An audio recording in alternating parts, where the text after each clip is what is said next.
porque la educación es el camino hacia la paz. Nosotros vamos donde están las historias, buscando la verdad de maestros que hacen grande Colombia. Y todos sus protagonistas tienen su espacio en Encuentro. Hola, muy buenos días, bienvenidos a Encuentro, el programa institucional de la Federación Colombiana de los Trabajadores de la Educación. Nuevamente nos encontramos en el Jardín Botánico, Centro de Investigación y Desarrollo Científico, que durante su historia ha contribuido a la conservación de la biodiversidad de las plantas y a promover el desarrollo sostenible de nuestro ambiente. Mi nombre es Omaira Morales y aquí les presento un avance de los temas que trataremos a continuación. Esta semana FECODE y las centrales obreras iniciaron el proceso de negociación con el Ministerio de Educación y el Ministerio de Trabajo respectivamente. Investigando y gestando cultura de paz, TIC-TAC-TEP es un proyecto pedagógico que se blinda en la libertad de cátedra. El pasado 11 de marzo inició el proceso de negociación para las centrales obreras y la Federación Colombiana de los Trabajadores de la Educación. Por su parte, FECODE y el Ministerio coincidieron en un cronograma para iniciar las negociaciones de los 5 puntos que hacen parte del pliego de peticiones. Lo que le corresponde a los trabajadores estatales, ellos definieron la representatividad en la mesa y van a buscar unificar los términos del texto del pliego para presentarlo de manera formal el próximo 18 de marzo. Durante esta semana se definió la agenda y la metodología de trabajo que se desarrollará en cada una de las sesiones de diálogo entre FECODE y el Ministerio de Educación. Desde el 12 de marzo iniciaron los 20 días hábiles de negociación en la etapa de arreglo directo establecidos por el Decreto 160. El primer tema a desarrollar será la política pública educativa. El Gobierno Nacional sabe que es el primer punto que nosotros no nos vamos a levantar sin que haya un acuerdo real de esa reforma estructural y que se posibilite así realmente cubrir el déficit y proyectar una educación de calidad. La comisión negociadora de FECODE estará conformada por 11 integrantes del Comité Ejecutivo Nacional de la Federación. Por su parte, el Ministerio de Educación designó a 6 mediadores principales y 6 suplentes, liderados por la viceministra de Educación Preescolar Básica y Media, Constanza Alarcón. Aquí hay una desfinanciación de la educación pública, acá hay una desfinanciación de la alimentación, del transporte, la infraestructura, hay una salud en bajas condiciones, muy malas condiciones, y eso es lo que nosotros denunciamos. La Central Unitaria de Trabajadores también hace presencia en esta negociación. Esperamos que la próxima semana la Central Unitaria de Trabajadores, pero fundamentalmente los maestros, maestras, estudiantes y padres de familia apoyen todo este proceso. El momento en que empiezan las negociaciones para FECODE es un momento muy difícil porque viene siendo víctima de ataques, digamos, de la derecha de este país, donde precisamente generan un ambiente hostil a un proceso de negociación. Dignificación de la profesión docente, salud, prestaciones sociales, el derecho a la vida y el bienestar del magisterio serán otros de los puntos que se debatirán con el gobierno hasta el próximo 9 de abril. De otra parte, las centrales obreras también instalaron la mesa de negociaciones con el gobierno. Sin embargo, la negociación con el Ministerio del Trabajo, en cabeza de la ministra Alicia Arango, iniciará hasta el próximo lunes 18 de marzo. El centro de la discusión está en el Plan Nacional de Desarrollo, que es un plan nacional para el atraso, para continuar manteniendo el empleo en las peores condiciones, para continuar manteniendo la educación en las peores condiciones. En este primer encuentro, además de socializarse los 17 puntos incluidos en el pliego de peticiones, los cuales buscan reivindicar los principales derechos de los trabajadores, también se evidenció el desorden característico de la parte gubernamental en cuanto a los criterios con los que se debe iniciar esta negociación. El Ministerio de Educación desde hace 3 años viene reduciendo de manera considerable y significativa los recursos de gratuidad para las instituciones públicas del país, lo que pone en jaque la financiación de la parte administrativa de estas instituciones y el desarrollo de proyectos institucionales. Desde hace 3 años, el Ministerio de Educación ha venido disminuyendo gradual y considerablemente las transferencias de recursos de gratuidad así. En el 2017, en zona urbana se otorgaban por niño 91.722 pesos, en el 2018 76.095 y en el 2019 se redujo a 74.095. Para la básica, en el 2017 81.017, en el 2018 67.201 pesos y en el 2019 65.500 121.597.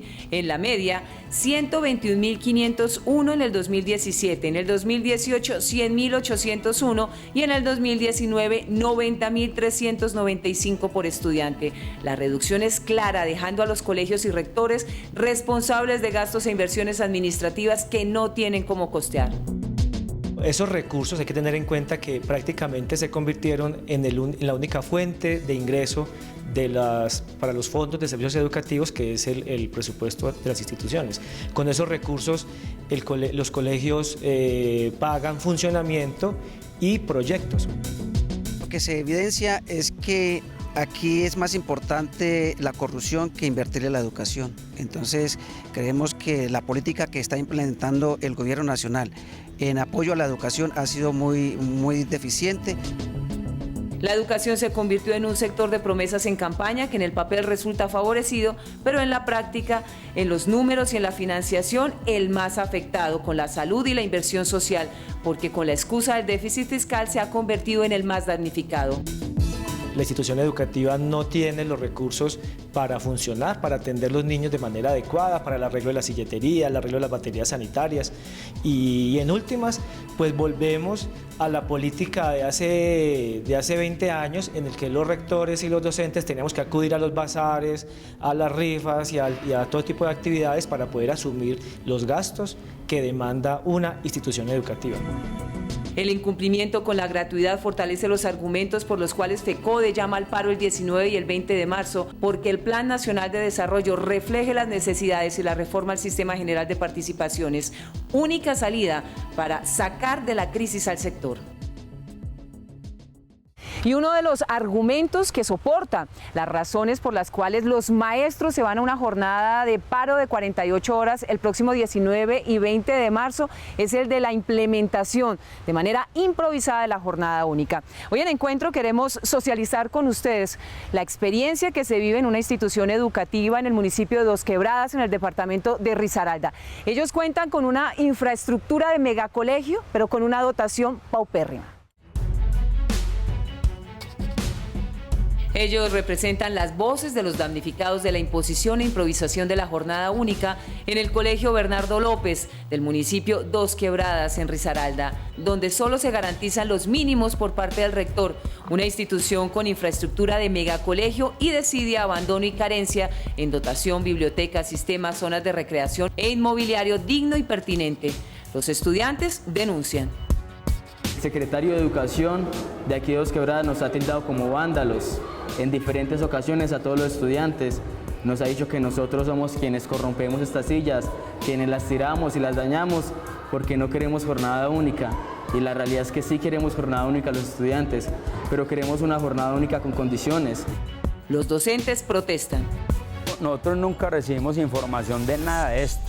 No nos dieron cargas académicas, horarios hemos tenido alrededor, yo creo que por ahí unos 15 horarios, porque no se ponían de acuerdo en la implementación de la jornada única.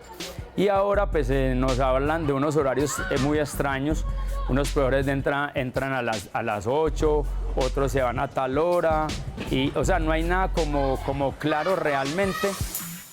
Y el rector defiende una jornada única que garantiza los mínimos, se da solamente para 10º y 11 y se establece una alimentación que, recordemos, es básica, pero no la única condición para cumplir la jornada única en condiciones. Soy consciente de que faltan cosas, pero las condiciones mínimas están.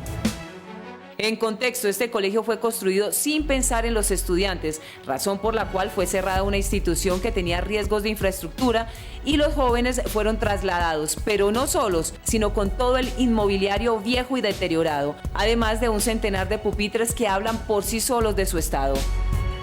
Yo soy un convencido de la jornada única en condiciones maravillosas, pero que si tenemos las mínimas, soy un convencido, ¿sabe por qué?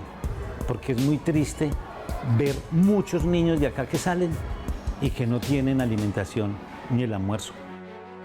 Grave conflicto de intereses vive la institución, un ejemplo de cómo se piensa la educación. Aquí la infraestructura es un lujo, pero la dotación una penuria.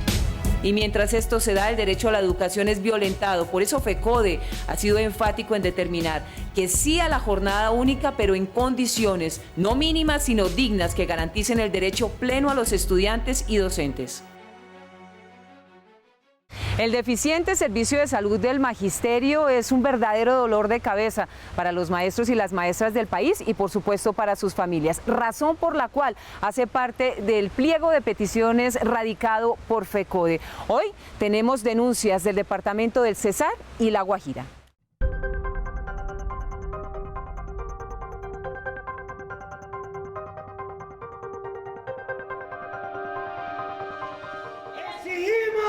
Un servicio digno para el magisterio y su familia.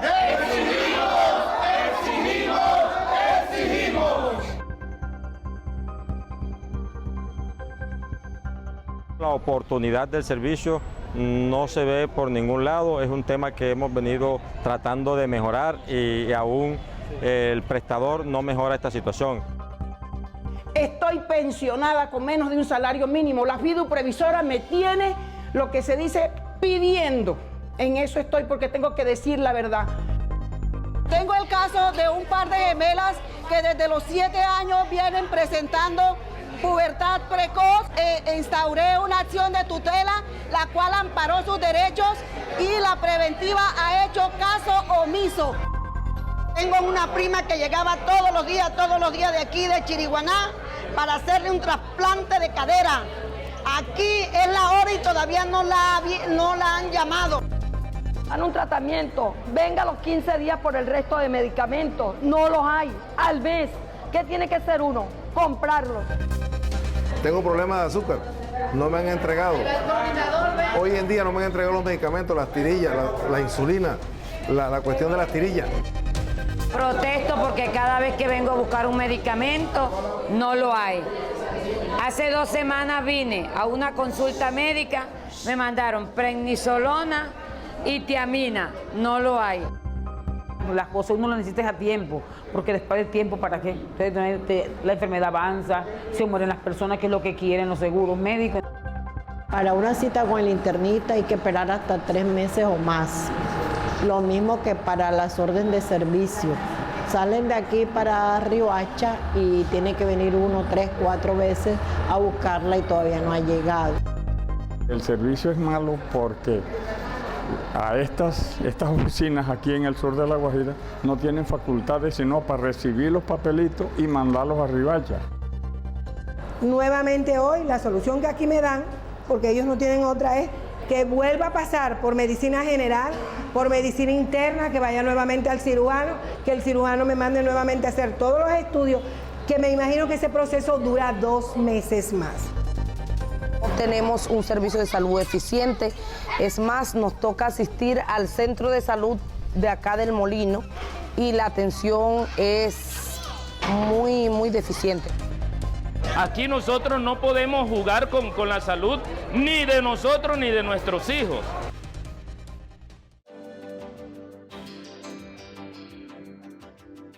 Saludamos a esta hora al profesor Fabio Manuel Herrera, secretario de Prensa y Propaganda de FECODE. Profesor, gracias por acompañarnos a esta hora y muy buenos días. La primera pregunta, pues por supuesto, tiene que ver con el inicio del proceso de negociaciones para las centrales obreras y para FECODE. ¿Cómo ve usted el panorama? ¿Cómo inicia? Buenos días, Omaira. Desafortunadamente tenemos que informarle a los trabajadores colombianos que el escenario del 2019 fue muy similar al del 2017. La discusión interna entre las distintas centrales, la proporcionalidad en el número de voceros en la mesa, la posibilidad de unificar el pliego, generó toda una discusión donde al final se concluyó que nos reuniéramos por la parte de las centrales a ver si era posible unificar un pliego y unificar criterio en cuanto al número de voceros y negociadores para la mesa central que se reinstalará el próximo 18 de marzo. Profesor, ¿qué papel juega la Federación Colombiana de los Trabajadores de la Educación en la mesa de los trabajadores estatales? Fundamentalmente nosotros estamos acompañando la mesa de la CUT. Allí tenemos intereses concretos en el tema del aumento salarial, el respeto a las primas de antigüedad de los territorios y la exigencia de la inclusión del magisterio en la prima de bonificación por servicio prestado, de la cual somos los únicos excluidos a nivel nacional dentro del gremio de los trabajadores y los servidores públicos. Profesor Fabio, cerramos con la pregunta tal vez más importante, y es la orientación que la Federación le está haciendo a los maestros y a las diferentes organizaciones sociales que van a acompañar la jornada del próximo 19 y 20 de marzo.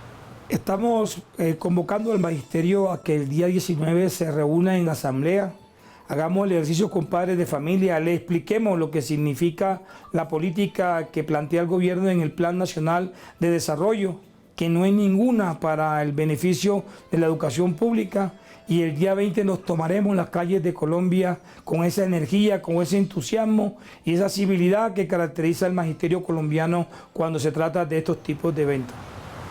Profesor, mil gracias por su compañía y continuamos el encuentro. Gracias a ustedes y feliz fin de semana. Y la CUT seccional Cesar respalda el paro convocado por FECODE de 48 horas el próximo 19 y 20 de marzo. Informalidad laboral, bajos salarios, ausencia de las prestaciones sociales, explotación y acoso laboral son algunos de los problemas que aquejan a los trabajadores del departamento del Cesar. Para la seccional de la Central Unitaria de Trabajadores, esta es una situación que se repite en todo el país. Indiscutiblemente aquí se violan todos los requerimientos a nivel nacional y a nivel internacional. Los trabajadores, por decirte algo, de la salud son subcontratados a través de bolsas de empleo. En las empresas no existe estabilidad laboral. Recuerden que los trabajadores de cada una de las empresas, afiliadas a la CUT, estos trabajadores vienen siendo despedidos de manera injustificada. También el atropello por parte de los patronos se viene ahondando día a día. La CUT Cesar apoya lo que será el paro del magisterio del 19 y 20 de marzo. Además, trabaja en conjunto con la CUT Nacional en la negociación del pliego estatal, el cual está centrado en el aumento salarial y las plantas de personal. La filial se prepara desde ya para el paro de los estatales, que se llevará a cabo el 25 de abril, una movilización acordada por el movimiento sindical y social contra el Plan Nacional de Desarrollo. Esto es grave, ha colapsado. Es una situación bastante caótica, en donde no solamente el magisterio va a participar en esta actividad, sino también toda la comunidad, todos los trabajadores, puesto que es una problemática que se ha ahondado en todos los sectores. El paro será una protesta contra las nefastas políticas económicas y sociales del gobierno de Iván Duque. Y en Encuentro continuamos visibilizando el trabajo y el compromiso de nuestros maestros en las aulas, quienes desarrollan diferentes procesos de innovaciones pedagógicas para fortalecer los procesos de enseñanza de nuestros niños, niñas y jóvenes. Por eso, hoy queremos compartir con ustedes la experiencia de la profesora Ana Brisset de la Institución Educativa República de Colombia. Ella le apunta a robustecer la libertad de cátedra. ¿Cómo? Con la construcción de opinión y la lectura crítica.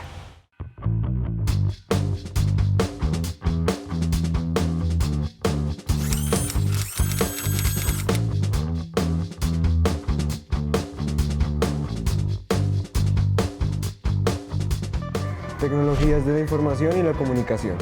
Tecnologías del aprendizaje y el conocimiento. Tecnologías del empoderamiento y la participación.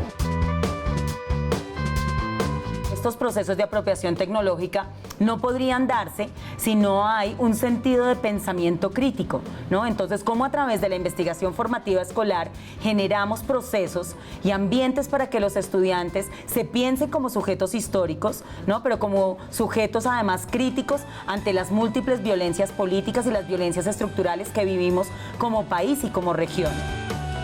Este es un proyecto que de manera transversal involucra las diferentes áreas de profundización de la básica, inglés, ciencia, emprendimiento y tecnología, entre otras. En esta clase aprendemos mucho a ser críticos y esto da ese apoyo para poder expresarnos. En esta clase no hay censura, no hay el miedo de que tenemos que seguir las reglas y tal, y no podemos, y nos encerramos en el pensamiento de que no podemos expresarnos. En cambio aquí en la clase cambia mucho, porque aquí sí podemos expresarnos, podemos dar libre expresión, podemos expresarnos tal como somos, no hay censura. En esta clase es dar una opinión y es abrir muchas puertas a otros temas, es averiguar más, es conseguir más cosas, es como seguir más caminos, abrir puertas. este espacio es un proyecto de vida, ¿no? Y en cualquiera de los momentos en que nos encontramos en clase con ellos, este espacio tiene que potenciar necesariamente el despliegue de las capacidades de los niños, de las niñas, de los jóvenes, ¿cierto? Con quien acá nos encontramos. ¿Por qué? Porque es importante aprender a pensar, porque es necesario también aprender a escuchar, a reconocernos como sujetos con unas historias particulares. Un espacio para pensar, confrontar, construir opinión, un ejemplo de los alcances de la libertad de cátedra. Muchas de estas cosas que se han logrado acá se debe a eso, a que los maestros son empoderados, les gusta, hacen sus cosas y lo hacen con amor. Tienen perfectamente claro cuál es su corresponsabilidad social con la formación de estos chicos. El colegio con este proceso volvió a su origen, del debate desde el respeto y la diferencia, donde se confrontan las ideas, se promueve la escritura y la lectura de contextos para reducir el impacto de la manipulación y el adoctrinamiento que hace presencia en la sociedad y en los medios, y no necesariamente, como dicen algunos, en la escuela. Ser maestra es sacar de dentro el mejor ser humano que cada niño y que cada joven puede llegar a ser. Y para eso estamos acá, para potenciar el despliegue de las capacidades humanas, del sentido de la humanización. Y esta semana la Asociación de Educadores de Córdoba, ADEMACOR, conmemoró los 50 años de la masacre estudiantil en Lorica, donde la fuerza pública arremetió de manera violenta contra estudiantes y padres de familia, dejando 6 estudiantes muertos y más de 50 heridos. Hace 50 años en este puente fueron asesinados 6 estudiantes del Instituto Tecnológico Agrícola de Lorica, ITA, al igual que una madre de 6 hijos. Ellos en ese momento protestaban para evitar el traslado de su instituto a otro municipio. Miembros del ejército de la época y de la policía adscrita a Montería llegaron hasta este municipio el 12 de marzo de 1969 a responder con balas el paro estudiantil que, entre otras cosas, exigía del gobierno departamental y municipal solución al déficit presupuestal que padecía la institución académica. Era un pelotón que venía de una represión que el presidente de la época le llamó cerco y aniquilamiento de un grupo guerrillero que funcionaba en el Alto Sinú. Entonces pensamos que podía ser muy peligroso, por eso realmente nos quedamos a la entrada del puente que nos permitía desplazarnos con facilidad para que no hubiese encuentro. La sangre derramada ese 12 de marzo no fue suficiente para que los gobiernos de turno pusieran su mirada en el ITA, pues medio siglo después sus paredes están a punto de colapsar y los niños y jóvenes deben recibir clases debajo de árboles y en aulas improvisadas. Es evidente que tanto el instituto como los 6 estudiantes murieron a mano de los gobiernos indolentes que poco o nada les importa la educación pública de los más necesitados. Nos encontramos en un abandono, y cuando hablo de un abandono desde el gobierno central hasta hacia el gobierno municipal.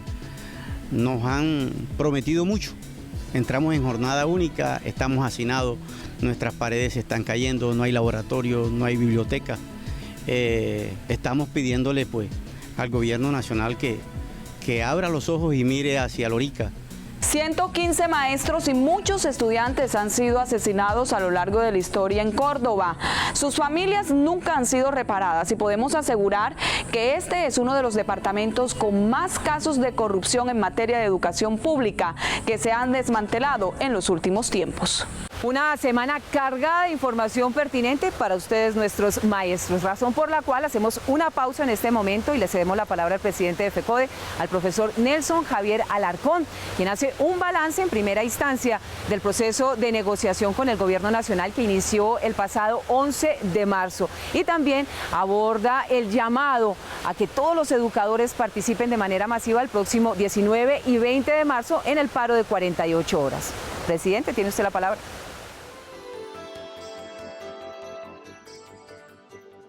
Muy buenos días, un saludo cordial y fraternal al magisterio colombiano.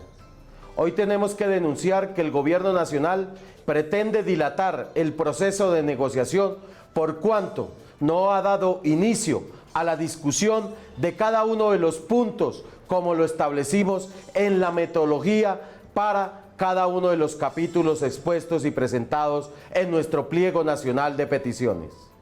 Luego de diferentes reuniones realizadas con representantes a la Cámara y senadores de diferentes partidos políticos, radicamos una propuesta ante el Congreso de la República para que sea incluida dentro del Plan Nacional de Desarrollo que hoy se discute en el Congreso de la República, la cual es la siguiente.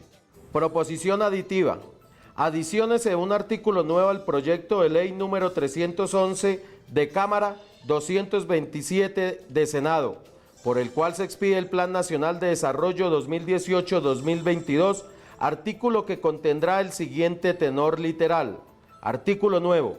El Gobierno Nacional, a través del Ministerio de Hacienda y Crédito Público, Ministerio de Educación Nacional, Ministerio de Salud y Protección Social, Ministerio de Vivienda, Ciudad y Territorio, deberá presentar ante el Congreso de la República un proyecto de acto legislativo que modifique los artículos 356 y 357 de la Constitución Política en aras de garantizar un aumento real y progresivo de los recursos destinados al Sistema General de Participaciones.